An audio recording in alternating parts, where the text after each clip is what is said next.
So, en ek het besluit, Namibië, ons het regtig baie mooi mense in hierdie land. Ons het, Is baie beslis. En ek wil een van die eerstes gewees het wat gesê het, hoor die ouens, jy kan male modeling doen. Moenie worry oor wat ander mense vir jou sê nie. Wees jy net wie jy is en wie jy wil wees.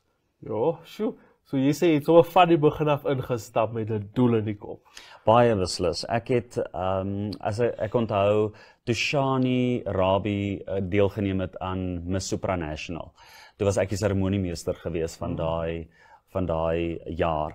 En sy toe gewen en daarna het ek gesê, ek wil ook dit doen. Want van die eerste dag wat hulle begin het, tot die dag wat die kompetisie was en waar sy gewen het, het ek die groei gesien van al daai meisies, hoe hulle was toe hulle begin het, hoe hulle was toe hulle die aand van die kompetisie, en daar het ek gesê, ek wil ook daai groei in my lewe beleef, en toe sê ek vir myself, ek gaan die eerste Mr. Supranational Namibia wees, en ja, 2 jaar later toe is dit my fortuin gewees.